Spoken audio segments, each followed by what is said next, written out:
Be right back myself. So this is map 3 of Team BFF versus Team Void Engineers in Tribes Ascend, the new shooter from Hi-Res Studios. Map 3, we just tied it up. Void Engineers had a great come from behind win on Arcs Nevada, the new Roman architecture or Roman ruin styled map. And now we're on Drydock. Drydock is a dangerous map if you're not watching for the back cap. The back cap is so fast on this map. And Void Engineers going to be playing Blood Eagle. Team BFF is going to be Diamond Sword.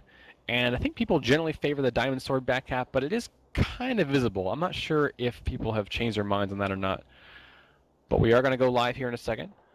Looks like people are still loading in. People with slower computers.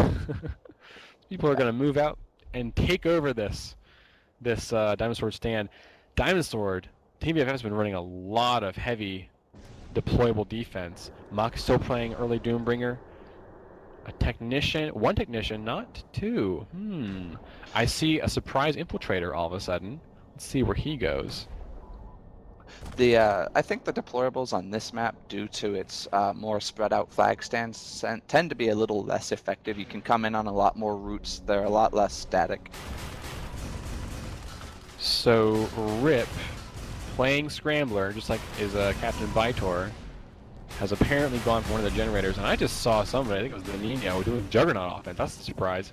People have not been favoring the Heavy O, which is what was a staple of Tribes 1. The big, beefy armor with the mortar cannon, just taking out deployables, taking out bases, killing you in one shot. Here comes an infiltrator grab, and Marmasa base blocked by the two scramblers on the stand who he couldn't see. Sniped out of the air by Atlantis, that's like going anywhere. That was really funny. An invisible capper blocked by two sort of vaguely visible scramblers. The teams are busting out the creativity like you were talking about. Both of them.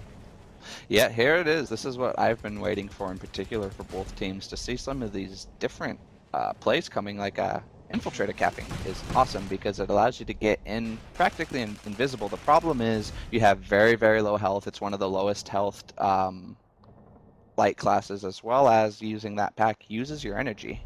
It is strong though. I think the infiltrator capping in a lot of situations is going to be something we'll see.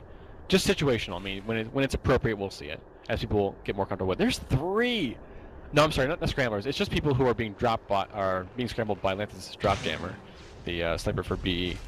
But I mean, that's hard. It's hard to see where the defense is until you're close. That's kind of sneaky. Yeah, and that's the benefit of those drop jammers. The Sentinels will lay down a drop jammer on flag and then head off to a better sniping position, utilizing the drop jammer for the defense as opposed to themselves, which just goes to show how team-oriented this is. And people who think that snipers are overpowered because of the gun, forget that. The drop jammer is really strong. Muramasa has, though, gotten off the stand with that back. He's going to go through the midfield, got all his HP. This is not going to be easy to stop until, unless they crash the stand really hard right away. Because it's so fast. He's already home. He's got escorts. Drydock saves the play for the moment, but he's got only a third of his HP. Bullets are raining down on him. But again, it's so fast, he's already home. If he just gets picked up and they stabilize, this is going to be our first standoff of the game, 0-0. Drydock is almost dead. Only one person to help him in the form of Lanthus, who's only a Sentinel. Here comes Gonzo to try and help him out. Legit Bear is trying to get that return. I saw a ton of bodies on the DS side. They're chasing Muramasa around, but I'm not sure what's going to happen there. DS flag dropped and saved! I didn't see who that was, either Mako or Legit Bear. Probably Legit Bear. Looks like we got a concatenate on him, made him drop the flag, and Rip going in with an E-grab. A little bit of cluster offense. Vitor's got enough to stand to try and save it. E-grab. And Rip with a great save puts his flag home. So now they can let this flag go and just reset for a new play. And it looks like we are staying 0-0, so these teams are going to get set back up, hopefully try and organize again, try to get a good clean play out of this. And it may be that Void Engineers was not really ready, not really warmed up on the first map, which they lost, easily 5-1. Because now they seem to be under control. They're not being capped in the first few minutes. They're, they've held it down. They're not cracking really. They had a lot of people in place to save the play on that standoff. they weren't going to be, rolled over so easily as BFF was doing the last few maps to them.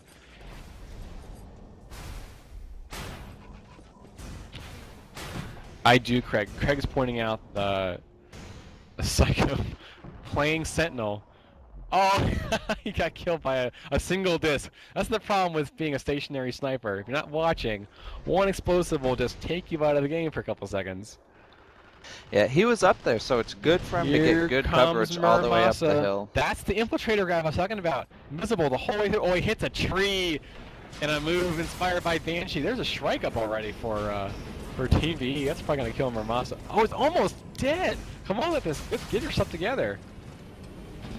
One bullet will kill that Shrike. The Nino saves that flag, and his flag is just sitting pretty.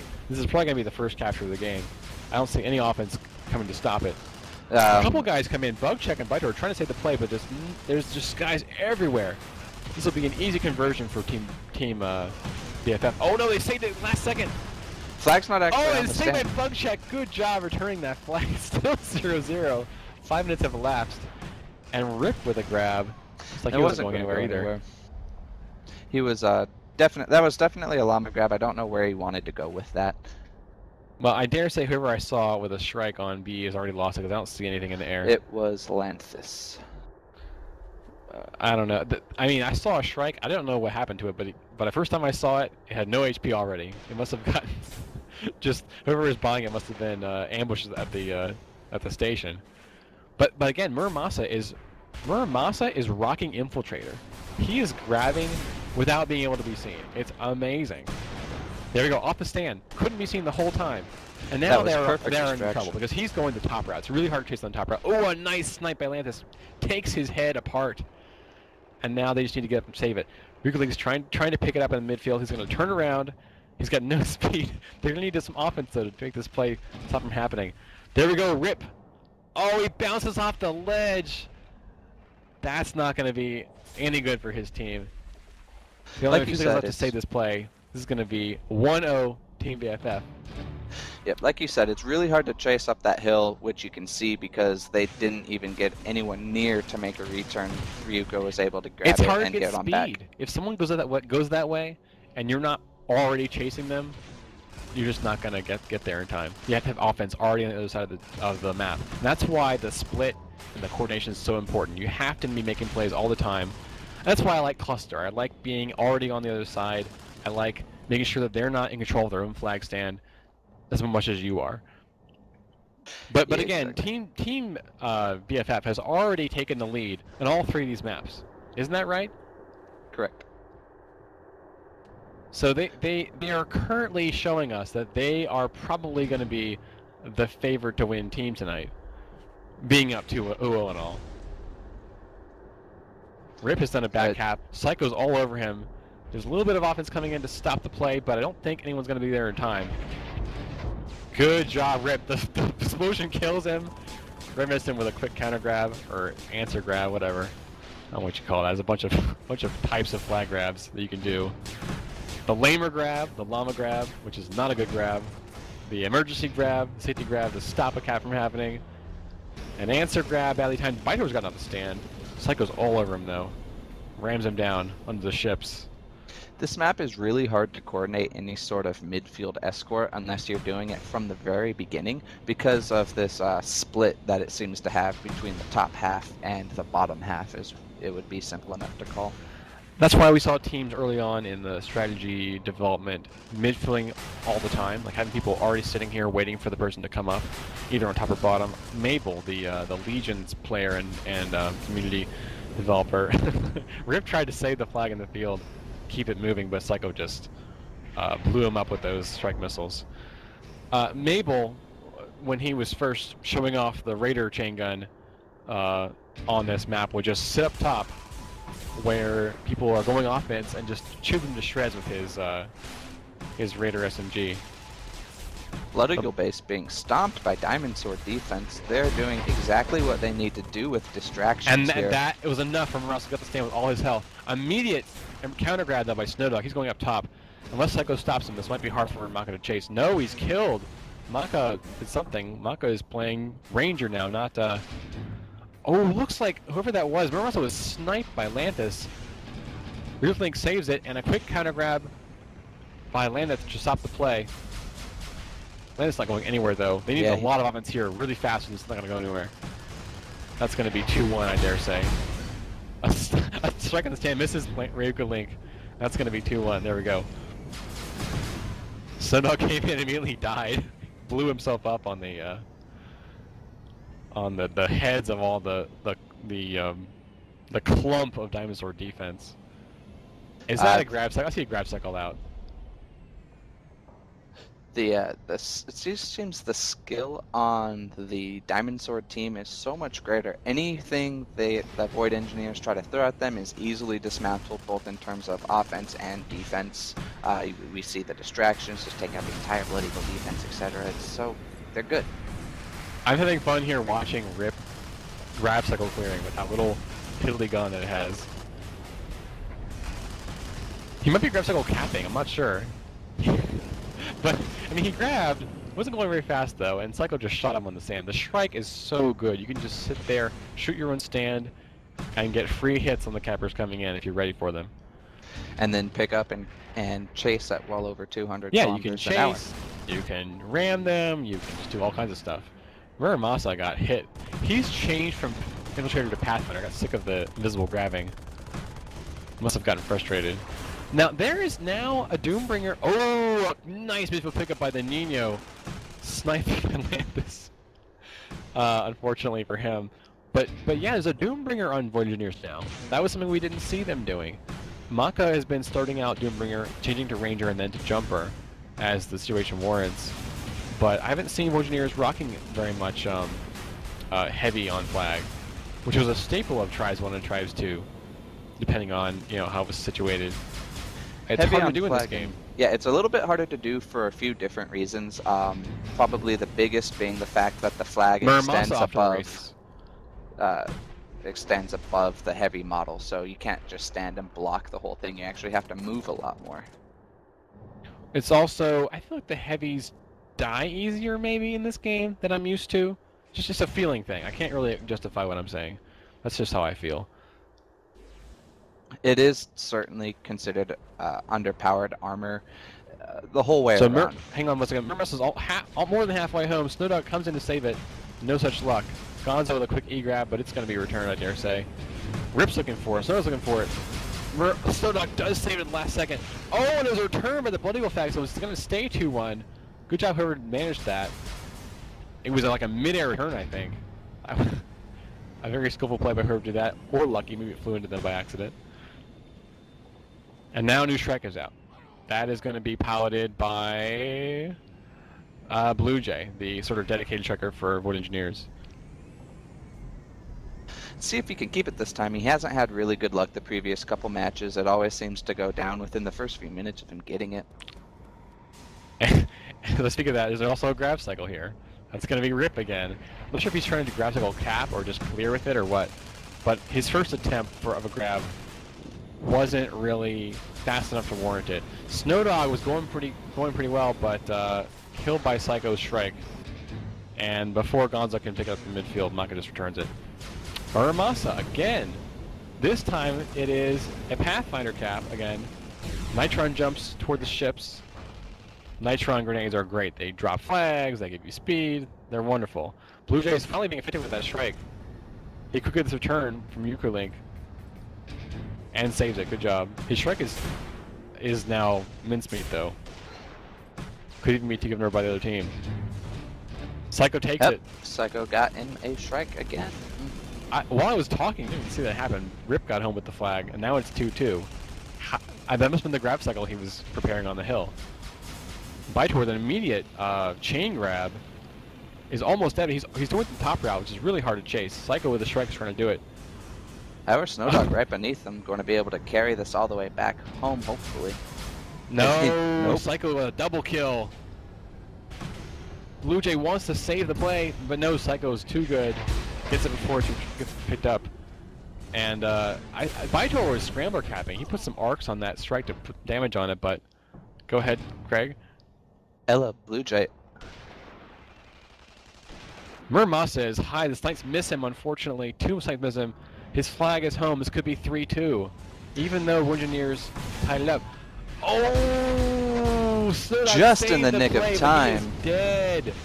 And quickly they stabilize, get the cap, and now it's 3-2 Team BFF. Muramasa was using one of those back routes that we had mentioned, and they are so deadly fast. He was going, by the time he was at his stand, he was still carrying 240 kilometers an hour. Yeah, I don't know if I said this before we started or what, but the game that I played on this map in the scrimmage this weekend was we had our guys out of position or something, and the other team just chain capped on us. We went down 2-4 in rapid order until we got our guys situated. I mean, we eventually won, but the danger of it was like we were under the gun for the rest of the map because the back gap is just so fast. You either need to have deadly accurate snipers or people on, like you were saying, on the flag stand ready to take care of that capper when he's back at home. We got 10 minutes to go. BFF has really been showing us how good they are. And I don't want to criticize. Muramasa is almost dead with the flag. One bullet, one bullet. Come on, come on. There we go, sniped by Lanthus. Let's see if Psycho picks us up out of his strike, or are we just gonna sit there? He does! He gets out of his strike! He abandons his vehicle to make the play. Rip tried to counter grab. Let's see if Lanthus can save the game. But anyway, I don't want to criticize Buff Strikes for winning, but their game was so one-sided last night that it actually wasn't very fun to watch. This has been a lot more fun to watch. These guys are giving us a great show. Oh, the flag gets returned! Who did that? You can't see returns in this game, unfortunately, so I don't really know who did that, but someone from the Void Engineers chase or offense made a great play there and kept it at 3-2. That would have been 4-2. Very hard to come back from in this map. Only 10 minutes to go, or 9 minutes to go. We really need to see something happen, some kind of strategy change, or just some good sequence of plays by Void Engineers to make it a tie again so we can have them pull ahead. Otherwise, it's going to be BFF just showing us who's boss, as they have been most of this match. Yeah, and they went back for some more deployables again. They got a couple turrets down, a couple flat shields down. Going to want to take either down these deployables or get a generator out to clear this out for their offense. That is rough. An inventory, a Doombringer, technician, turrets and force fields blocking all the routes. That's just so hard to cap against. You could scrambler it, I guess. You could infiltrator it, but man, either get rid of the gens or you're just out of luck. I feel the Raider is probably the best anti-deployable class in game. It's got a really good range, the grenades do really good damage, and you can just clear out a whole flag area. Here comes the quick. Nino, scoots by bug check, going the top route. This is going to make it 4-2 unless something drastic happens. Sacrificed and again, a little bit of health with the jump. The Engineers generator is down, and the DS team is keeping theirs up. Oh, a save by Bytor, he's almost dead. But they get some offense over here that could turn the play around. Nope, it's going to be a time return here by Rukaling. Oh, Rip saves it at the last second. But again, he's killed instantly. Nino coming back. Snowdog saves it again. But this is not looking good for Void Engineers. This is probably going to be 4-2 in a couple seconds here. They made a really good attempt at a scramble, but unfortunately they did make it up 4-2. So I'm expecting here BFF to pull ahead, and they might just end it on the 4th map, which I believe is going to be Crossfire. Crossfire tends to go pretty quickly, at least in some of the matches I've seen, so it would be really interesting. It's a very fast-paced map. Going to be good to see what these teams pull out. But either they need to change their routes, or they need to just do another pinpoint coordinating that we saw in Kata when they didn't get the play made, but we saw what they were trying to do, which was a great distraction and a perfectly timed grab, gets it off the stand. But again, it's very hard if you don't kill that generator, because now there's turrets and force fields up. It's just rough. I mean, I've never seen a team, except for a Euro team, spend so much energy saving that generator. It's BFF giving us the creative show and not Void Engineers like we thought. Mm-hmm. And it just goes to show exactly how good a coordinated offensive strike can be. Well, I mean, in this case it's necessary because they're putting so much into defense. Muramasa with the flag again. Again in that Pathfinder with a conch jump. This might seal it out, 5-2. Ooh, Snowdog with a at the last great second. strike capping, it looks like. Murmasa died in the stand. Riku Link saves it. He's almost dead. Blue Jay and Rip really wanted there, really wanting to turn his play around. They don't want to lose. Not now, not this early. The Nino saves the flag Murmasa's carried. There's guys all over him. Pieces are dying fast though. Snowdog has gotten home, but he died. Throwing it to his teammate. Now we're in standoff mode. Obviously bad for Engineers being down by 2. Only 5 minutes to go. Yeah, the Diamond Sword's in a very good position here with these deployables. It makes for good flag standoff defense. I don't know, because again, people don't take the generators very seriously in competitive stuff. Or they haven't yet. They may after tonight. Do you think that the generator's harder to kill in this map? Is that why Void Engineers have been able to get it? There's a couple of entrances to it. Certainly the main entrance to the base is very, very difficult to get into. You have turrets blocking it, both base and deployable. If they wanted to go in, they would have to go in through this little side one and drop into the back and take it out there. Well, I mean, that's an easy way to get in, but is the hallways too tight to fight? Because they're obviously defending it. That's the reason that it's been going up and staying up the whole time.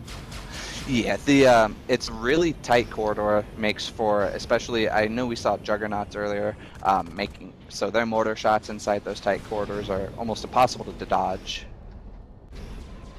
I haven't seen any, big offensive pushes to get either of these flags back. None that have been effective anyway.